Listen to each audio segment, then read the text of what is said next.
Raih 3 poin penting, begini syarat timnas Indonesia untuk bisa lolos ke Piala Dunia 2026. Di luar dugaan, ranking FIFA timnas Indonesia melesat tajam. Aksi gila Rizky Ridho dan tifo megah La Grande disorot media asing. Ngamuk ke supporter Indonesia, pelatih Bahrain kena karma.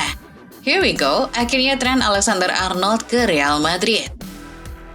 Hai football lovers, bagaimana kabar kalian? Pasti bahagia dong Indonesia menang, iya kan? Mimin ingetin lagi agar kalian jangan lupa subscribe dan nyalakan lonceng notifikasinya dulu ya, agar nggak ketinggalan berita terlengkap dan terbaru dari Starting 11 News. Merchandise edisi Timnas Day. Klik link di deskripsi untuk pre-order ya.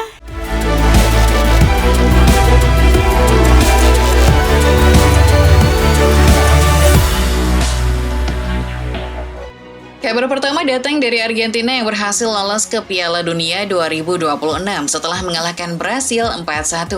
Gol dari Julian Alvarez, Enzo Fernandez, Alexis McAllister, dan Giuliano Simeone membuat La Albi Celeste menduduki peringkat pertama kualifikasi zona CONMEBOL dengan koleksi 31 poin. Beralih ke hasil dari babak ketiga kualifikasi Piala Dunia 2026 zona Asia. Bermain di markas sendiri, Jepang hanya bermain sari tanpa gol melawan Arab Saudi. Meski hanya 1 poin, Samurai Biru tetap kokoh di puncak klasemen grup C dengan 20 poin. Sementara bagi The Green Falcons, raihan 1 poin ini amatlah penting karena membuat mereka ada di peringkat ketiga dengan 10 poin. Sementara itu di laga lain, Australia berhasil bertahan di peringkat 2 grup C dengan 13 poin setelah mengalahkan tuan rumah Cina 2-0. 2 gol The Socceroos di laga ini diciptakan oleh Jackson Irvine dan Nissan Velubile. Lalu di Gelora Bung Karno, timnas Indonesia juga sukses meraih poin penuh setelah mengandaskan Bahrain 1-0. Gol tunggal oleh Romani di menit 24 membuat asa timnas Indonesia ke Piala Dunia masih terjaga. 3 poin penting ini membuat Garuda kini menduduki peringkat 4 grup C dengan 9 poin.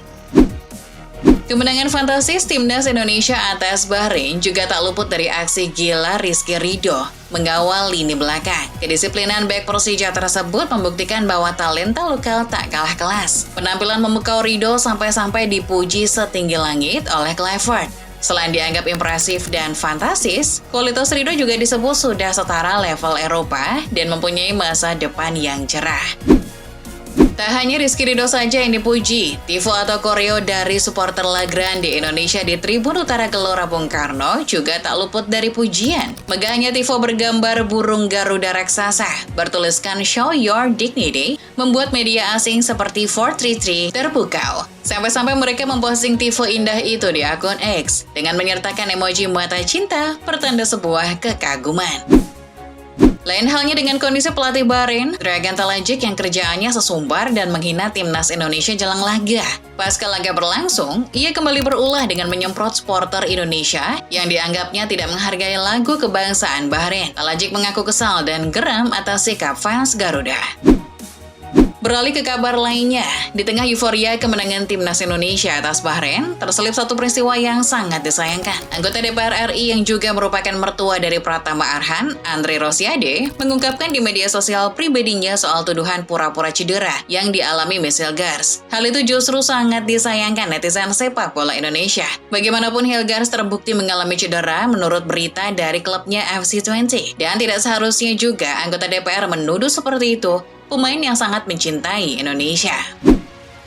Lupakan saja soal nyinyiran Andre Rosiade. Berikutnya ada kabar menggembirakan pasca kemenangan atas Bahrain. Ranking FIFA Timnas Indonesia langsung melesat tajam. Menurut football-ranking.com, Timnas Indonesia mendapatkan tambahan 9,42 poin. Tambahan poin itu membuat perolehan poin FIFA Indonesia menjadi 1.142,83 poin. Perolehan poin tersebut membuat Indonesia naik 4 tangga dari peringkat 127 ke 123. Negara-negara yang berhasil dilewati Indonesia adalah Rwanda, Gambia, Estonia, dan India.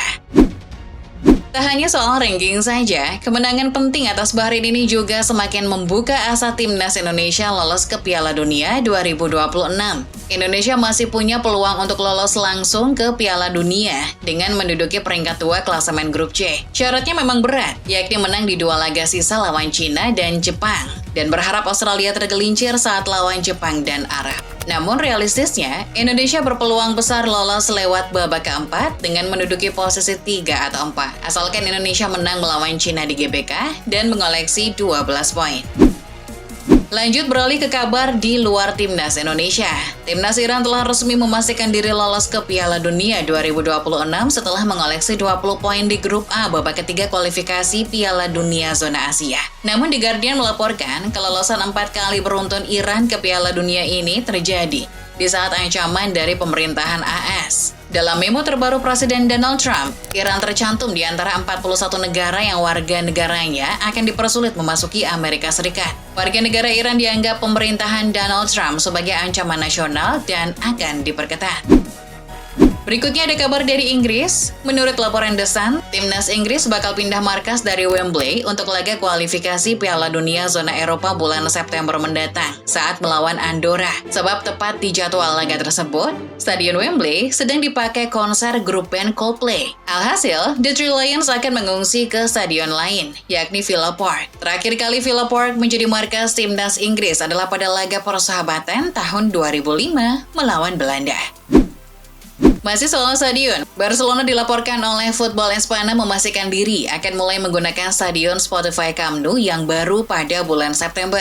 Blaugrana rencananya ingin menandai kembalinya ke stadion Spotify Camp Nou dengan memainkan ajang Joan Gamper Trophy sebagai laga perdananya. Turnamen pramusim itu rencananya akan diundur dari biasanya yakni dari bulan Agustus ke bulan September demi mengadopsi rencana tersebut.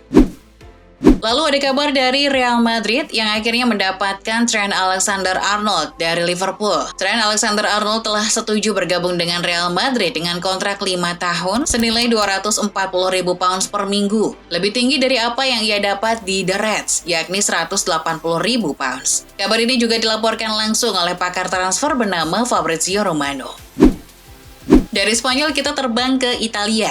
Menurut laporan Football Italia, Napoli secara mengejutkan telah membidik bek sayap asal Jepang yang bermain untuk Southampton, Yukinari Sugawara. Sugawara diincar Antonio Conte sebagai pesaing Giovanni Di Lorenzo. Diskusi dengan agen pemain 24 tahun tersebut kini sedang berlangsung. Potensi bergabungnya Sugawara ke Partenope besar karena The Saints hampir pasti akan terdegradasi dari Liga Inggris musim depan. Selanjutnya ada kabar dari Prancis yang melaporkan bahwa Presiden PSG, Nasser Al-Khelaifi, resmi sah menjadi presiden terlama Les Parisiens. Dilansir dari Get Football News France, Nasser Al-Khelaifi berhasil menyalip masa pengabdian Presiden PSG terdahulu, Francis Bourali, tahun 1978 hingga 1991 yang mempunyai masa jabatan terlama yaitu 13 tahun, 4 bulan, dan 23 hari. Nasser juga tercatat telah melampaui pengabdian mantan Presiden PSG, Michel Denisot, yang memimpin dari tahun 1991 hingga 1998. Lanjut ke kabar lainnya yang datang dari Michel Platini dan Sepp Blatter. Dua orang mantan narapidana ini baru saja dibebaskan oleh pengadilan Swiss atas tuduhan penipuan, pemalsuan, dan penyalahgunaan lebih dari 2 juta franc Swiss uang FIFA pada tahun 2011. Ini adalah kali kedua Michel Platini dan Sepp Blatter dibebaskan dari tuntutan yang pertama terjadi pada tahun 2022 oleh Kejaksaan Agung Swiss soal pembayaran Blatter kepada Platini untuk pekerjaan konsultasi di FIFA dan UEFA. Menurut laporan Give Me Sport, bek sayap MU Patrick Dorgu telah berganti nama. Di situs resmi web Red Devils, nama Patrick Dorgu telah berganti menjadi Patrick Sinazekpere Dorgu. Tambahan nama Sinazekpere merupakan permintaan dari kedua orang tuanya yang berasal dari Nigeria. Nama tambahan tersebut menurut orang tuanya adalah sebuah warisan keluarga dan juga agamanya. Di Nigeria, Sinazekpere adalah bahasa Igbo yang jika diartikan menjadi Tuhan menjawab doa.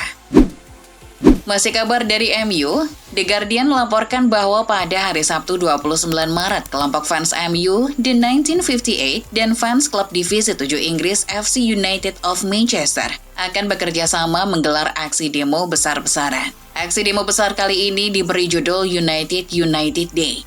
Sasaran utama dari demo ini adalah perlawanan terhadap kepemilikan klub oleh keluarga Glazer. Aksi demo itu rencananya akan berlangsung sebelum dan sesudah laga kandang FC United of Manchester melawan Stockton di Divisi 7. Lain halnya apa yang akan terjadi di kota Newcastle. Menurut laporan Mirror, pada Sabtu 29 Maret, Newcastle United akan mengadakan parade perayaan trofi Carabao Cup dengan bus terbuka. Parade tersebut akan dimulai dari kawasan Stadion St. James Park dan finish di Town Moor, tempat berlangsungnya acara perayaan. Parade bus terbuka tersebut sudah mendapat restu dari Dewan Kota Newcastle dan Kepolisian Northumbria. Dengan parade bus terbuka tersebut, harapannya seluruh skuad The Magpies bisa menyapa fans dan mengucapkan terima kasih atas dukungannya. Sementara itu, kabar lainnya datang dari London, di mana Chelsea telah resmi mendapat lawan baru di Piala Dunia Antar Klub 2025 nanti. Mengingat lawan mereka sebelumnya, yakni klub asal Meksiko, Leon, telah didiskualifikasi FIFA.